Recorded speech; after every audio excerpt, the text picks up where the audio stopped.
Hi there everyone, Jessica Brogley here. I'd like to take a brief moment to go over the steps to turn in your mock PDP. So let's get started. So when I look at the syllabus, the next thing to finish is the mock PDP. So just to refresh, back in your pre-student teaching folder, we have a folder called PDP. Now, if you need a refresher on our presentation from last week, I did have a guest speaker, Dave Allen from CISA 3, come and talk to us last year, and he is the gentleman that trained me that Monday of the week that we talked about PDPs. So in the folder, I did video record it. It's called Dave's. I would watch the second visit over the first. You would right-click and preview and watch that, and you could fast forward maybe 15 minutes in and start watching, and he explains the PDP process as well. So that would be one resource you have. So just remember, you go into My QEI, log in, and you're looking to edit your PDP. And remember, you're doing steps 1 and 2. So number 1 is the self-reflection. And in the PDP folder, I did include a sample self-reflection that the DPI had given me. So you could read that just for an idea. And back to the PDP here, step 2 is the chunky one where you're writing about your goals and the objectives to meet those goals. So I did leave my notes back in QEI just because I appreciated having those. So part A, you need to write about your building, a description of your school. So you would use the school report card link that you would find in our syllabus. So back in the syllabus, the demographics link is where you'll get all that. I know last week I had suggested to use the district school report card. However, I bet on your real PDP you would use the building. So if you already wrote about this, you wouldn't have to go back. It's fine, I'll figure it out. But just so you know, for the real PDP, you would drill further into your building. And I noticed on the school report card, if you scroll down a little bit, you would see that. If you didn't do that part yet, then drill down to your specific building. Let's go back to the PDP here.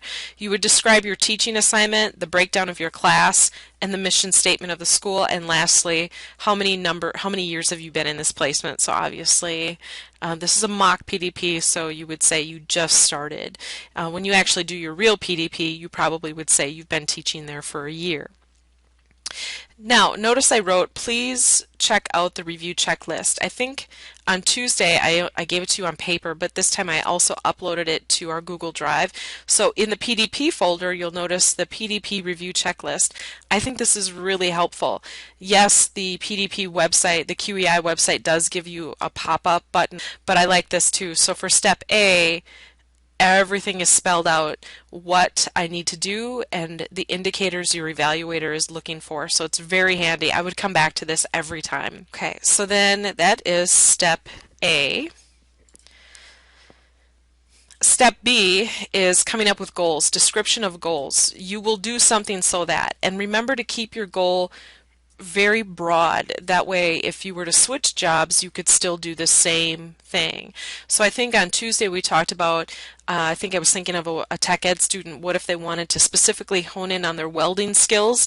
I would not write about a specific skill so unique in case you ended up in a job where that skill wasn't used.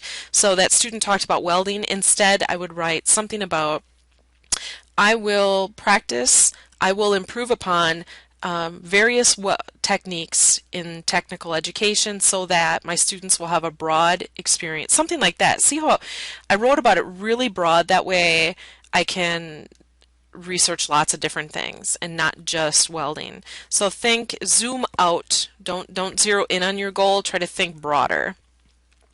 Same thing if I wanted to write about, say, I know my weakness is grammar, I might not write specifically about that in case I find myself in a position where I'm only teaching literature. Instead, I might write my goal to be something that I will develop or I will improve upon my techniques for teaching writing or for reflecting upon literature so that because that allows me to really attack all sorts of avenues of my job, including grammar, including writing. So think 30,000 feet when you write your goal. All right, and it has to be measurable too, but remember it can be a behavioral thing, it could be using technology, it could be specifically related to your content. So when I'm done with that, I'll click Save. Now move on to step 2, part C, the rationale for the goal. Basically, you defend that the goal you picked meets some Wisconsin teacher standards. So you'll scroll down and you are to pick at least 2 of the Wisconsin teacher standards. I would pick maybe 3, but don't pick too many because you have to write about, if you pick 8, you have to write about 8. So keep it manageable for yourself. I would say 3 would be a good number. And then write about why this goal you picked will meet those 2 to 3 standards. And then hit Save and click Next. Step 2, Part D asks you to explain the plan for assessing and documenting that goal. So first part, you explain how you'll measure your growth, and the second part is how will you measure the growth of your students. So your growth could be measured by showing reflections, blog posts, journals, or conference flyers, evidence that you went to certain things, maybe a grade you took in a master's course or a graduate class. So think of how could you collect evidence to prove that you did those things. And then the second part, you have to come up with, well, theoretical assessments you might give your class to measure their growth. So you have to be able to show that what you did impacted student learning. The second part asks you to prove it. Step 2, Part E asks you to develop an action plan showing that you're going to meet this goal. So you lay out 3 objectives, and those 3 objectives need to contain activities. And in those activities, you list off the activity, the due date for when you'll meet it, and who you'll collaborate with. And I think the 4th column is basically something about how did it go, which we'll obviously not fill out. So your 3 objectives should focus around what you're doing professionally, what you're learning and what's being implemented into your classroom, and lastly, how you're going to evaluate students. So we took all these notes in class, so you would write your objectives. Basically, you're adding a new objective, and it'll just kind of stack on top of each other. And then for each objective, you can click Activities, and then add in your activities with what you did, your timeline, who you collaborated with. And when you're done, that's going to keep building this action plan. When you finish that, you are truthfully done. So you'll go to the bottom, save this information, and mine's complaining because I didn't actually finish my timeline, but that is the end of step 2. So I'm going to go back to my checklist just to make sure that part E is indeed the last part of step 2. So I'll click on my checklist, scroll down to step 2, part E. Yep, that is the last part of step 2. So again, I would come back to this document just to look at that I'm meeting all of these requirements and the indicators are really obvious. So when you're done with this, you're truly done with your mock PDP, I would consider looking at a sample just so you can have something to kind of compare it against when you're all done. There is you have 2 actually. You have Ben's sample and Amy's sample. So I'll just open up Amy's.